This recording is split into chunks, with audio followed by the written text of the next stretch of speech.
Audio 7। पुस्तक का नाम युग गीता भाग 1। लेखक श्रद्धेय डॉक्टर पन्नड़ पांड्या। गुरु हमें आत्मोन्मुख करने के लिए दिखाता है आईना। अर्जुन के अंदर एक अभीप्सा पैदा कर महाकांति की है श्री कृष्ण ने। तभी वह युद्ध ना करने की बात कहकर भी शिष्य भाव से उनकी शरणागति आया है एवं वह तत्व ज्ञान जानना चाहता है जो उसकी आत्मिक प्रगति भी कर सके एवं योग्य धर्म की स्पष्ट व्याख्या उसे समझा सके। गुरु ने भगवान से जब भी शिष्य की ऐसी स्थिति देखी है तो उसे उचित मन स्थिति में पाकर उसकी अच्छी खासी धुलाई की है। चाहे वह विरजानंद जी हों, रामकृष्ण परमहंस हों अथवा श्री राम शर्मा आचार्य जी। गुरु की डांट भी भले के लिए ही होती है। बिना धुलाई के रंगाई कैसे संभव होगी। शिष्य के प्रारब्धों को इससे कम में काटा भी नहीं जा सकता। हम कभी कभी असमंजस में आ जाते हैं कि हमने तो समर्पण किया है एवं गुरुजी हमें डांट लगा रहे हैं, हमें झाड़ रहे हैं। यह एक स्वाभाविक प्रक्रिया है। इसमें से ना जाने कितने हैं जिन्हें उस डांट को सुनने का सौभाग्य मिला। वह ना मिलती तो संभवतः पूर्व का ही अहम भाव पूर्वाग्रह सभी यथावत रहते एवं वह प्रगति ना हो पाती जिसने आज यहाँ तक पहुँचाया है। यदि वांछित प्रगति हो ही नहीं पाई तो इसका कारण संभवतः यही है कि गुरु की डांट को हमने अंतस में प्रविष्ट नहीं होने दिया, बुरा मान बैठे अथवा हमारी जड़ता भरे पूर्वाग्रह आड़े आ गए। अर्जुन श्री कृष्ण की डांट कुतस्तवा कश्मलमिदं विश्मे समूह परिस्थितम के माध्यम से दूसरे अध्याय के दूसरे श्लोक में सुन चुके हैं। अब चूंकि वे समर्पण कर चुके हैं एवं तत्व ज्ञान को जानने की अभिप्सा प्रकट कर रहे हैं, भगवान उन्हें गीता का वह तत्व ज्ञान सुनाते हैं जो हम सब शिष्यों के लिए है। अनादिकाल से यह ज्ञान सबका मार्गदर्शन करता रहा है और आगे भी असमंजस के ऊहापोह में फंसी मानव जाति का त्राण करता रहेगा। समय समय पर छोटे छोटे व्यवधानों, शरीरगत कलेशों या तनाव के कारण, पारिवारिक संकटों के कारण हम शोकग्रस्त हो जाते हैं। समझ में नहीं आता क्या करें। तब हमें 11वें श्लोक के बाद समझाई गई गीता समग्र मार्गदर्शन प्रदान करती है। श्री कृष्ण कहते हैं, हे अर्जुन, तू न शोक करने योग्य मनुष्यों के लिए शोक करता है और पंडितों के से वचन कहता है, परंतु जिनके प्राण चले गए हैं उनके लिए और जिनके प्राण नहीं गए हैं उनके लिए भी पंडित जन शोक नहीं करते। भगवान कहते हैं कि तू तो पंडित है, इतनी बड़ी बड़ी पंडितों जैसी, बुद्धिमानों जैसी बातें पूर्व में कह चुका है, बोलता है ज्ञानियों की भाषा और है पूर्णतः अज्ञानी। जो सोचना नहीं चाहिए वह सोचता है। बुद्धि का मान रखने वाले बुद्धिमान तथा कथित पंडित तर्क तो कई दे लेते हैं किंतु व्यवहारिक धरातल पर उस ज्ञान को लागू करने का मौका आता है तो फिसड्डी साबित होते हैं। तर्क बुद्धि का प्रपंच ही तो समर्पण में आड़े आता है। इसलिए पहली चोट डांट लगाकर, लताड़ मारकर श्री कृष्ण उसे अहम को विगलित करने का प्रयास करते हैं। कहते हैं कि पंडित जनों को जो प्राण छोड़कर चले गए हैं या जो जीवित हैं उनके लिए कभी भी शोक नहीं करना चाहिए। भगवान सद्गुरु भी हैं, पारदर्शी भी, ऋषि भी और अंतर्यामी भी। वे कह रहे हैं कि मन के अरमान तो तेरे बड़े ऊंचे हैं, बड़ी बड़ी विद्वता की बातें कहता है। वह कहता है कि तू भीख मांगकर गुजारा कर लेगा किंतु युद्ध नहीं करेगा। भीख मांगना अर्जुन के लिए संभव नहीं है क्योंकि वह वैरागी नहीं है, वह संभवतः एक योद्धा है। भिक्षा मांगना एक योगी वैरागी के लिए ही ठीक है, वह भी तब जब वैरागी पूर्णतः प्रज्वलित हो। गैरिक वस्त्र जो पहने जाते हैं वे प्रज्वलित अग्नि ज्वालाओं के प्रतीक हैं। विरज होम किया जाता है तब संन्यास धर्म अपनाया जाता है। वैरागी सन्यासी अपना ही श्राद्ध तर्पण करता है वह फिर अपने नाम कुल को भूल जाता है। कभी इस तरह भिक्षा मांगना ज्ञान की बात मानी जाती थी। महात्मा बुद्ध ने भी इसी परंपरा का निर्वाह किया, परंतु परम पूज्य गुरुदेव ने कहा, आज के युग का धर्म, आज का नव संन्यास है परिव्रज्या, समयदान अंशदान द्वारा समाज को पीड़ा पतन पराभव से मुक्त कराना। यह बात अर्जुन के कथन के परिप्रेक्ष्य में बड़ी अच्छी तरह समझी जा सकती है कि युग धर्म का निर्वाह एवं परिव्राजक बनकर समय की मांग का परिपालन पूज्य वर्ग के अभियान में जुटकर किया जा सकता है। हम अर्जुन के तर्कों व उसके पांडित्यपूर्ण तर्कों पर योगेश्वर श्री कृष्ण की लताड़ के परिप्रेक्ष्य में चर्चा कर रहे थे।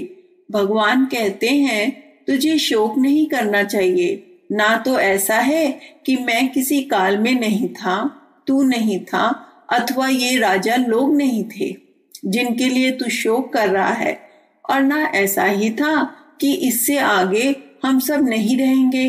12वां श्लोक।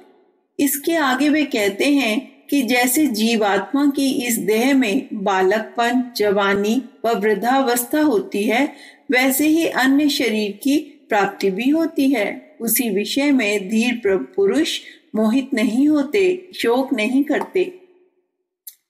देह से परे जाकर समझने की बात कहकर भगवान अपने शिष्य को आसक्ति से मुक्त करना चाह रहे हैं। हर गुरु बचपन की याद दिलाकर जो छूट गया है सो ठीक अब वर्तमान को देखने, जीवन यात्रा की निरंतरता को देखने की बात शिष्य को समझाता है। गुरु पूर्व काल को भी जानता है, हमारे बचपन को भी, हमारे वर्तमान को भी, और भविष्य में क्या होने वाला है यह भी। वह बार बार यह बात कहता है क्योंकि जब तक शिष्य के आसक्ति के बंधन नहीं छूटेंगे तब तक अध्यात्म के मर्म को नहीं जाना जा सकता। परम पूज्य गुरुदेव भी बार बार हमारे आसक्ति के बंधनों पर चोट मारते हैं। जो भी जीवन दान देकर शांति कुंज आने की बात कहता था उससे यही कहते थे कि एक झटके से मुंह तोड़ सको पारिवारिक संबंधों से तो ही आओ, नहीं तो रोगे यहाँ, मन रहेगा पारिवारिक संबंधियों में।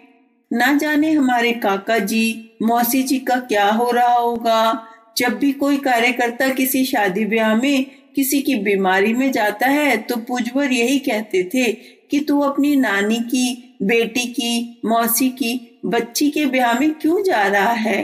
अब तू बाबा जी बन गया है, तेरी जिम्मेदारी बड़ी है। भले ही तू अपने खर्च से जा रहा है, तेरे समय की कीमत तुझे मालूम नहीं है।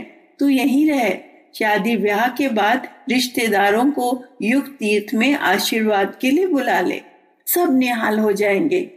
तेरा पैसा व मिशन का समय बच जाएगा। तो यहाँ के खर्चे से यदि शादी ब्याह में जाएगा तो मान ले कि हमारे पेट में चाकू मारकर जा रहा है। किसी की बीमारी में जाना हो तो बेटे प्रार्थना हम करेंगे। तू कोई डॉक्टर है जो जाकर ठीक कर देगा। अब व्यवहार आदि की प्रक्रिया से परे होकर चलो तुम सब। हमने यह सब यहाँ सभी को याद दिलाने को लिखा है कि देहातीत यात्रा करने, आसक्ति के बंधन तोड़कर चलने की बात लोक सेवी के लिए एक दिशा दर्शन की तरह है। यही समय समय पर पूज्यवर ने सबको समझाई है। यदि युग गीता के परिप्रेक्ष्य में आज भी हम उनकी गुरु सत्ता की वेदना को समझ सकें तो अपनी आसक्ति के बंधन को तोड़कर अपने को विराट परिवार का अंग मानकर उन सभी पर अपनी पारिवारिकता को लागू कर उनके कार्य को अंजाम दे सकते हैं। यदि श्री कृष्ण अर्जुन के इस संवाद के द्वारा यही तथ्य हमारे केंद्रीय क्षेत्रीय कार्यकर्ताओं की समझ में आ जाए तो यह लेखन सार्थक माना जाएगा। श्री भगवान अर्जुन के आसक्ति के बंधनों पर चोट करने के बाद 14वें श्लोक में उसके शोक संबंधी कथन पर अपनी प्रतिक्रिया व्यक्त करते हुए कहते हैं कि हे कुंती पुत्र, सर्दी गर्मी और सुख दुख को देने वाले इंद्रिय और विषयों के संयोग तो उत्पत्ति विनाशशील एवं अनित्य हैं, इसलिए तू उन्हें सहन कर। इसके पहले 8वें श्लोक में अर्जुन कह चुका है कि मेरी इंद्रियों को सुखाने वाले शोक को दूर कर सकने वाला उपाय मुझे दिखाइए। यहाँ भगवान कह रहे हैं कि ये तो उत्पन्न एवं विनष्ट होते रहते हैं एवं उसे सहन करने की आदत डालनी चाहिए। वे आगे कहते हैं कि ऐसा व्यक्ति जिसे ये संजोग व्याकुल नहीं करते वही मोक्ष के योग्य होता है। 15वां श्लोक। आगे वे 17वें 18वें श्लोक में कहते हैं कि हे अर्जुन, नाश रहित तो तू उसको जान जिससे ये संपूर्ण जगत दृश्य वर्ग व्याप्त है। इस अविनाशी का विनाश करने में कोई समर्थ नहीं है। इस नाश रहित अप्रमेय नित्य स्वरूप जीवात्मा के सब शरीर नाशवान कहे गए हैं। इसलिए हे भरतवंशी अर्जुन, तू युद्ध कर। कितने बड़े दर्शन परक प्रसंग को अति संक्षेप में कहकर योगेश्वर कृष्ण उसे पुनः उसी प्रवाह में ले जाते हैं कि यह शरीर तो नाशवान है, मात्र आत्मा ही है जिसे नष्ट नहीं किया जा सकता। जो दिखाई देता है वह नाशवान है, क्षण भंगुर है। जो अदृश्य है वह अविनाशी है। देखते देखते कितने लोग मृत्यु की गर्त में समा गए। उस अविनाशी तत्व को पहचान, उसका नाम है आत्मा जो देहातीत है। वे अगले श्लोकों में यही कह रहे हैं और उसे इस सांख्य योग के प्रथम भाग देहातीत आत्मा का भान के संबंध में समझाने का प्रयास कर रहे हैं ताकि वह अपना कर्तव्य समझ सके एवं युद्ध में स्वयं को नियोजित कर सके। जो इस आत्मा को मारने वाला समझता है तथा जो इसको मरा मानता है वे दोनों ही नहीं जानते, क्योंकि यह आत्मा वास्तव में ना तो किसी को मारता है और ना ही किसी के द्वारा मारा जा सकता है। यह आत्मा किसी काल में भी न जन्मता है न मरता है तथा ना ये उत्पन्न होकर फिर होने वाली ही है, क्योंकि यह अजन्मा, नित्य, सनातन और पुरातन है। शरीर के मारे जाने पर भी ये नहीं मारा जाता। उपयुक्त व्याख्या आत्मा के विभिन्न गुणों के विवेचन के साथ तीसरे श्लोक तक आई है। गीता का सार जानने वाले एवं किसी प्रियजन की मृत्यु पर शोकग्रस्त व्यक्ति के लिए मननीय पठनीय अंश यही है जो 11वें से 30वें श्लोक तक फैले हुए हैं। बार बार एहसास करा रहे हैं भगवान कि इस देह के लिए परेशान मत हो। इन रिश्तेदारों के प्रति जो मर्ण धर्मा है मोह मत कर। गुरु हर शिष्य को यही आईना दिखाता है। जैसे ही हम बुद्धिमानों की भाषा पांडित्यपूर्ण वचन बोलते हैं, गुरु हमें आईना दिखा देता है। यह गरूर किस लिए, यह मोह किसके लिए? समाप्त हो जाने वाली काया के लिए, नश्वर संबंधों के लिए।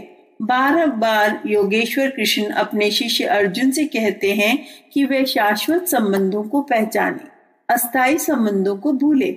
शाश्वत है आत्मा परमात्मा का, जीव ब्रह्म का, शिष्य गुरु का संबंध तथा अस्थायी व नाश को प्राप्त होने वाले संबंध हैं रिश्तेदारों वाला, भाई, चाचा, मामा वाला। हम जिन्हें सगा मानते हैं वे वस्तुतः मात्र इस जन्म के ही साथ हैं। जन्म जन्मांतरों के साथी तो एकमात्र गुरु हैं। युगों युगों तक, अनंत काल तक चलते हैं गुरु शिष्य के संबंध। जिसमें सच्ची भावना है, उदार भावना है, प्रगाढ़ पवित्र संबंध है, वह मात्र गुरु शिष्य का संबंध है। सच्चा गुरु सदैव सच्चे शिष्य को ढूंढ लेता है एवं सच्चा शिष्य सच्चे गुरु को ढूंढ लेता है।